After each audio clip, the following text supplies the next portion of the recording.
जो जिसने मुखबिरी कर ली उनकी, हाँ, उनको छोड़ते नहीं थे। वही बस उनके दुश्मन थे और वैसे जाति दुश्मनी किसी से नहीं थी उनकी। अच्छा, पुलिस ने 2 लाख रुपए का इनाम रखा था, किसी की हिम्मत नहीं कि पता बता दे। नहीं, ऐसा कोई नहीं था उस समय। औरत पर हाथ उठाना, औरत पर जुल्म करना, इसके सख्त खिलाफ थे वे। हाँ, सख्त खिलाफ थे, इसके सख्त खिलाफ थे। अगर उनके ग्रोह में कोई महिला नहीं थी और ना किसी महिला को, मतलब महिला को कभी बुरी नज़र से नहीं उन्होंने देखा। अच्छा, जो आत्मसमर्पण की जो कहानी रही है उनकी, किस तरह से आत्मसमर्पण किया था, किसके कहने पर आत्मसमर्पण किया था, इसमें से कुछ अगर आप बता पाएँ। आत्मसमर्पण पर उन्होंने 1972 में किया था। गांधी विचारधारा को लेके उन्होंने किया था। इस तस्वीर को ध्यान से देख लीजिए। दस्यु सम्राट मोहर सिंह, वो दस्यु सम्राट मोहर सिंह जिनकी तूती बुंदेलखंड में बोला करती थी, वो दस्यु सम्राट मोहर सिंह जिन्होंने अपने 100 से ज़्यादा सदस्यों की गैंग बनाई थी, वो दस्यु सम्राट मोहर सिंह जिन पर पुलिस ने उस समय में 2 लाख रुपए का इनाम रखा था, वो दस्यु सम्राट मोहर सिंह जिनकी पूरी गैंग के लिए 12 लाख रुपए का इनाम रखा गया था। तमाम सारी कहानी है, आज हम उनके परिजनों के बीच में हैं, कहानी उनसे पूरी जानेंगे, जन्म से लेकर तो जब उनका निधन हुआ वहाँ तक की कहानी जानने की इनसे कोशिश करेंगे। ये दोनों भतीजे के नाम से उनके फेमस है। सबसे पहले आपका परिचय जानना चाहेंगे भैया। नमस्कार, मुकेश उर्फ छोटा गुर्जर, अखिल भारतीय वीर गुर्जर महासभा से जिला अध्यक्ष भिंड। अच्छा, जिला अध्यक्ष है वीर गुर्जर समाज के आप। हाँ। अच्छा, जिस हिसाब से मोहर सिंह गुर्जर जी की तूती बोला करती थी, जिस हिसाब से उनका जीवन रहा है, उनके बारे में हम आपसे बातचीत करने आए हैं। तो शुरुआती दिन कैसे थे, उनका जन्म कहाँ पे हुआ था, कहाँ पर वो पले बड़े थे, कहाँ पर उनका बचपन बीता, ये तमाम चीज़ें हम आपसे अपेक्षा रखते हैं कि आप बताएं हमें। उनका जन्म गोहद तहसील में जटपुरा गांव में हुआ था। अच्छा जी। उनका जन्म शायद 1927 में और दिन मंगलवार को हुआ था। तो उनके पिताजी का नाम श्री भारत सिंह गुर्जर था, माताजी का नाम राजा बेटी था। 3 भाई थे वो। अच्छा, 3 भाई। हाँ, जो बीच वाले थे वो दस्यु सम्राट रहे। एक भाई बड़े थे, एक छोटे थे। 2 बहनें थी उनकी। अच्छा, 2 बहनें। हाँ, तो बचपन से उन्हें कुश्ती पहलवानी का शौक़ रहा था बचपन से उन्हें। अच्छा। छोटी मोटी कुश्तियाँ भी लड़ी उन्होंने और अपने खेती किसानी करते थे। अच्छा। उसके बाद परिवार में कुछ ज़मीन संबंधी झगड़े होने लगे, छोटी छोटी बातों को लेकर। धीरे धीरे विवाद बढ़ता चला गया। विवाद जैसे जैसे बढ़ता गया तो कोर्ट कचहरी थाने तक पहुंच गया। पुलिस प्रशासन सुनती नहीं, पटवारी वगैरह इधर को उधर कर देते खेत। तो उन्होंने पुलिस प्रशासन से कई बार कोशिश की। तो पुलिस ये जो विवाद है भैया, ये किससे हुआ था विवाद? वो परिवार के बीच ही के सदस्य थे, जो परिवार के लोग ही थे, चचेरे भाई थे, उनसे हुआ था।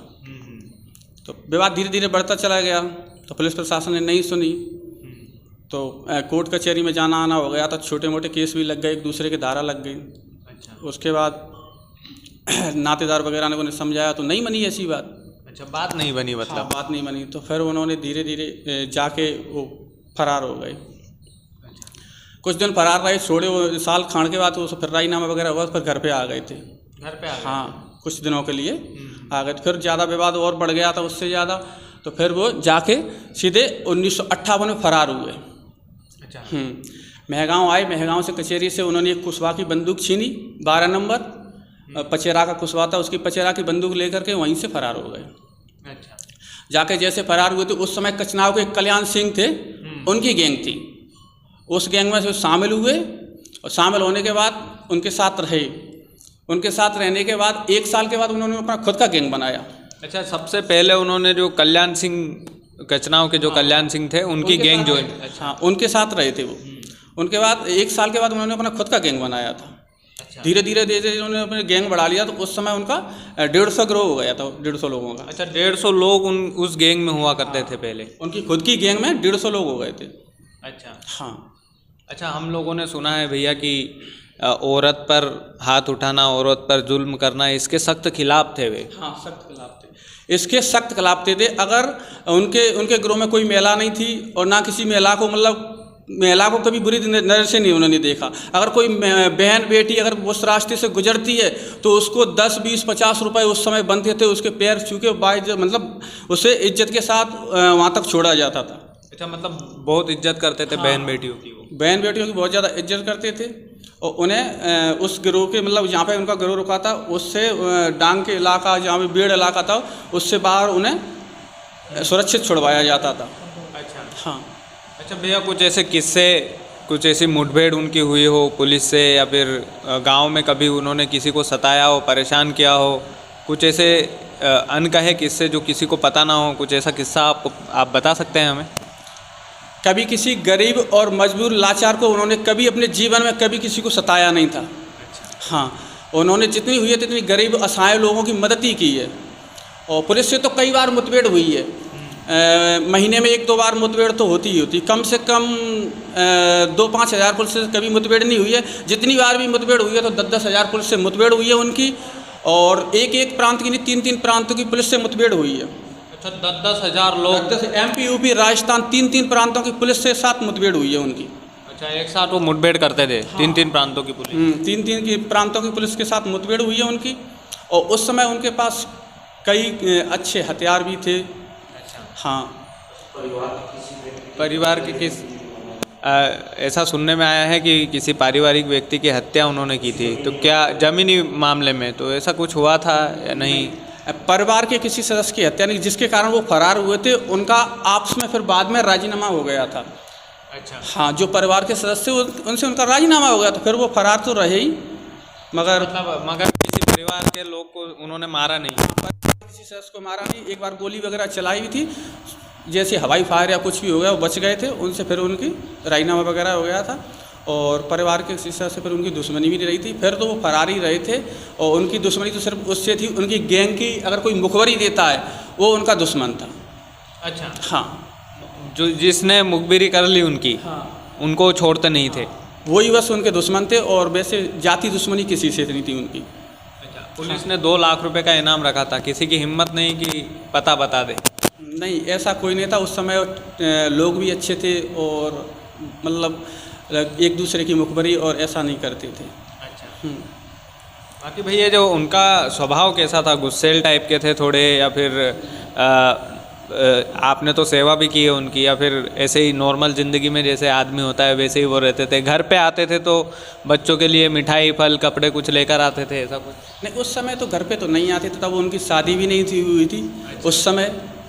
और अच्छा स्वभाव था, हमने तो देखा तो बहुत सज्जन और भोला स्वभाव था उनका, कभी गुस्सा हमने तो देखा नहीं उनके चेहरे पे। अच्छा, चेहरे पे आपने गुस्सा नहीं देखा? हमने नहीं देखा। पहले उस समय बताते थे कि बहुत गुस्सा थी, बहुत ज़्यादा गुस्से में, मतलब काफ़ी बातें थी ऐसी, तो हमने तो ऐसा देखा नहीं है, सुना जरूर है उनके बारे में। सुना जरूर है आपने? हाँ। अच्छा, दस्यु बनने के बाद कभी आए हैं इस घर में? आए हैं वो इस घर में कभी आते जाते रहे होंगे, आपको कुछ याद हो? घर पे तो नहीं है, तब तो वही गांव में निवास था, गांव में ही रहते थे। अच्छा। तो उस गांव में आए हैं कभी? दस्यु बनने के बाद तो आए होंगे। क्षेत्र में घूमा करते थे, पूरे चंबल में, MP, UP, राजस्थान और अपने सभी प्रांतों में घूमे, वो तो हर जगह पे घूमे हैं। अच्छा। चित्रकूट तक। हाँ, चित्रकूट तक, मतलब उनका गैंग एक जगह कभी स्थायी नहीं रुका है, सभी जगह घूमते रहे। अच्छा, मतलब सक्रिय उनका जो है सक्रिय मामला था, पूरा सक्रिय गैंग था उनका? सक्रिय मामला रहा है, और घर पे तो आना जाना ही नहीं था। घर पे आना जाना नहीं था, क्योंकि पुलिस परेशान करती थी, घर वालों को भी परेशान कर दी थी उस समय तो। अच्छा, घर वालों को किया है परेशान पुलिस? बहुत ज़्यादा परेशान करती, बड़े भाई वगैरह थे, और सब एती रिश्तेदारों में भी पुलिस मतलब दबाव बनाने की कोशिश करती थी कि सिलेंडर करवाओ। अच्छा। हाँ, कई बार पकड़ के ले जाती थी, 2-4 दिन थाने में रखती, उसके बाद छोड़ देती। अच्छा, जो उनके कितने लोगों की उन्होंने लगभग पकड़ की होगी अभी तक? उनके पास 400 मामले दर्ज थे, उसमें 315 अपहरण और 85 कत्ल थे। 85 उन्हीं के नाम के कत्ल थे? हाँ, उन्हीं के नाम से कत्ल थे। गैंग भी करती थी, सब लोग मिलके करते थे, पर नाम तो उनका ही चलता था। हाँ, अपहरण के सबसे ज़्यादा मामले। अच्छा, कोई ऐसा किस्सा सुना सकते हैं आप कि अपहरण का कोई दिलचस्प मामला रहा हो, किसी का किया हो अपहरण उन्होंने? हमने एक सुना है कि एक व्यापारी जो थे दिल्ली वाले, वो किस्सा सुना। हाँ, एक कोई शर्मा नाम से थे, वो सोने की मूर्ति के बहुत बड़े तस्कर थे। अच्छा। हाँ, तो उनकी पकड़ के बारे में वो बताते थे। तो उन्होंने प्लान के तहत चंबल के बेड़ में एक अपना आदमी भेजा, उन तक सूचना भिजवाई गई कि यहाँ पे चंबल में सोने की मूर्तियाँ रखी हैं। अच्छा। और उनके द्वारा सूचना गई तो शर्मा जी को पता चला कि हाँ वास्तव में यहाँ पे मूर्तियाँ हैं। तो शर्मा जी प्लेन द्वारा यहाँ पे आए, प्लानिंग के तहत बुलाए गए, उन्हें फिर पकड़ लिया गया, बिठा लिया गया। फिर उनसे जो भी फिरौती थी वो मांग जात की। उस समय फिरौती की रकम आप बता सकते हैं कितनी मांगी होगी? उस समय 25 लाख बताते थे। अच्छा। हाँ, 25 लाख की फिरौती ली थी उस समय। हाँ, मांग की थी, पर पता नहीं डिमांड कितनी की, जो भी होगी। अच्छा, मांग उन्होंने 25 लाख की थी, अब उन्होंने कितने दिए ये आपको नहीं पता? हाँ, इतनी जानकारी नहीं कि उन्होंने कितने दिए, फिर उन्होंने उनको छोड़ दिया गया। अच्छा, मतलब यहाँ से बैठे बैठे दिल्ली तक की सोच, दिल्ली से किसी आदमी का अपहरण करना एक बहुत बड़ी सोच होती है। अच्छा, जब वो बेड पर थे उनके आखिरी समय में, जब पलंग पर वो थे, तो आप लोगों से क्या कहा करते थे? आप लोगों को कोई किस्से सुनाया करते थे? आप लोगों से कुछ कहानियाँ सुनाया करते थे?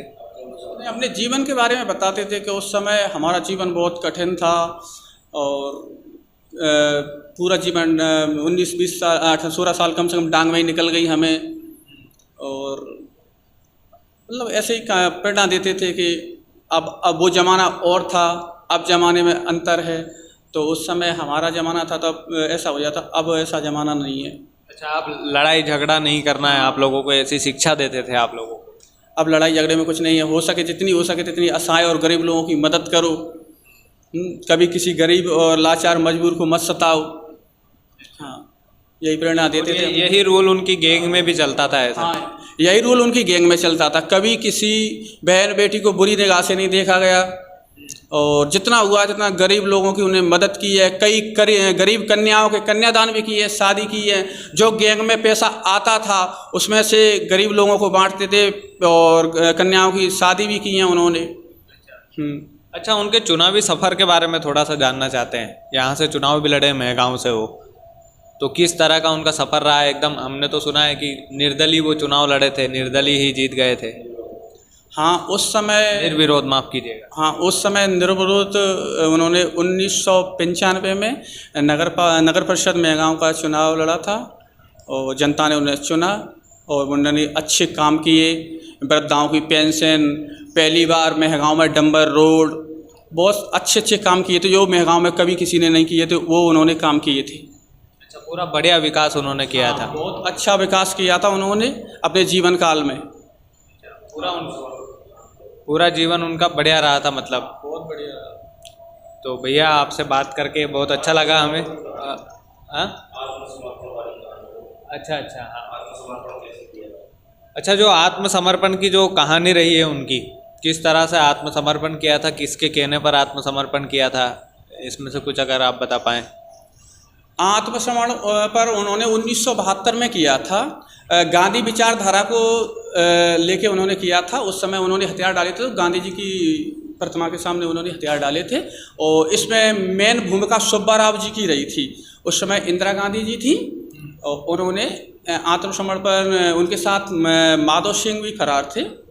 तो वो क्या थे, ज़्यादा पढ़े लिखे थे और ये पापा जी थे वो ज़्यादा पढ़े लिखे नहीं थे। उनके सामने ही उन्होंने कहा कि ऐसा ऐसा कर लो, अपन हथियार डालने की कोशिश कर लो। अपने बात कर लिया और अपनी जो भी डिमांड होंगी सरकार से वो अपनी डिमांड पूरी की जाएंगी।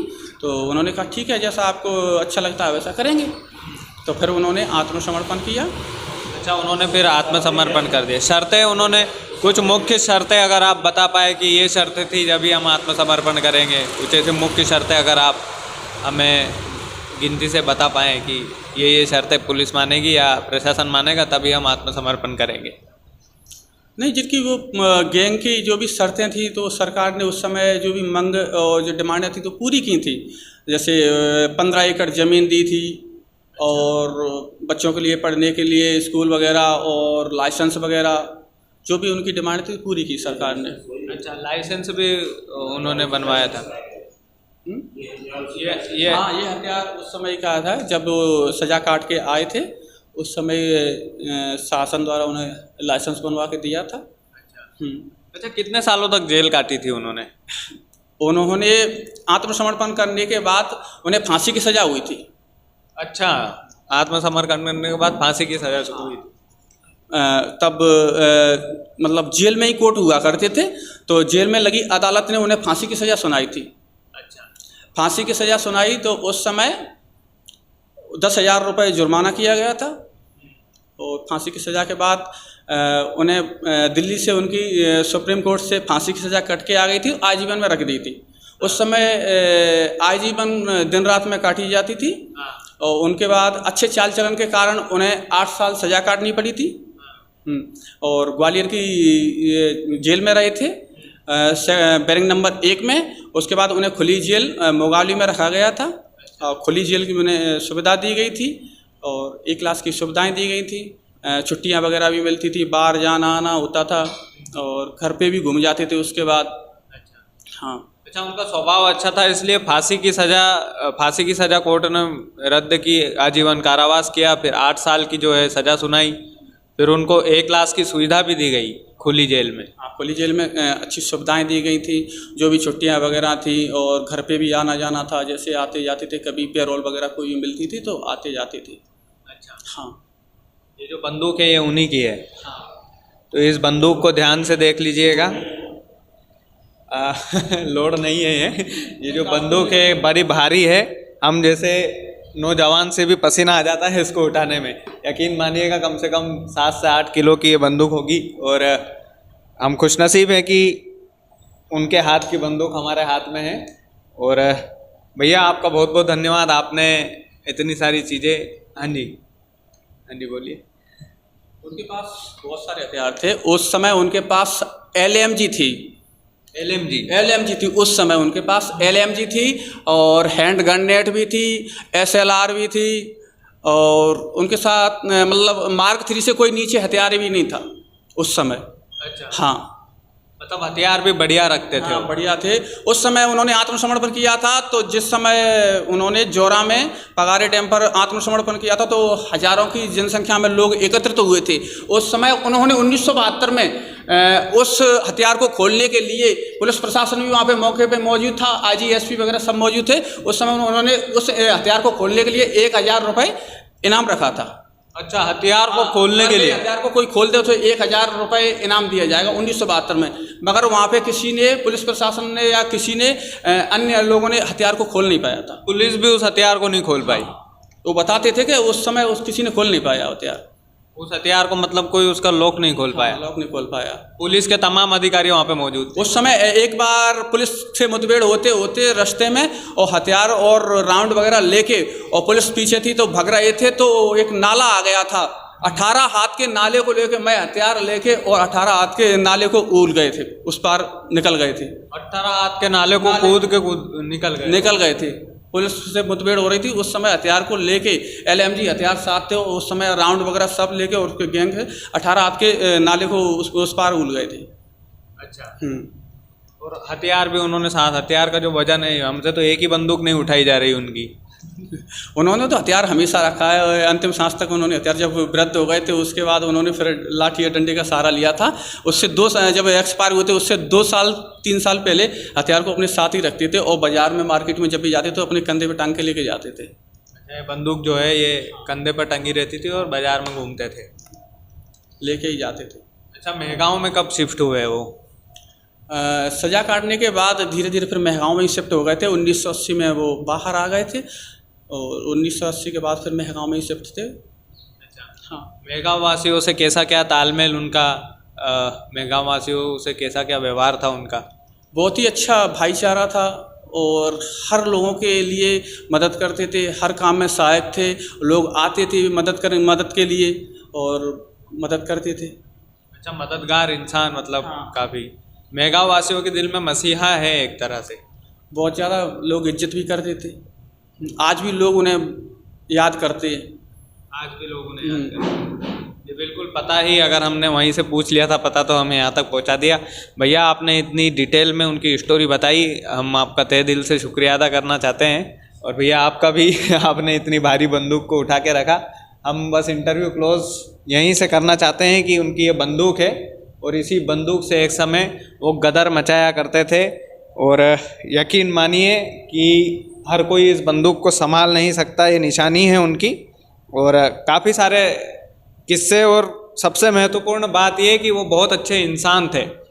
बहन बेटियों को कभी परेशान नहीं किया, कभी अत्याचार नहीं किया, जो कमज़ोर लोग थे उन पे कभी अत्याचार नहीं किया। तो ये तमाम सारे किस्से थे और उनके किस्सों की कहानी आज भी अखबार की सुर्खियां हैं। उनके किस्सों की कहानी आज भी हेडलाइन है कई सारे न्यूज़ चैनल की। हम भी उनके परिवार तक पहुंचे थे, उनके भतीजों ने हमारा बहुत सहयोग किया, उनका बहुत बहुत धन्यवाद।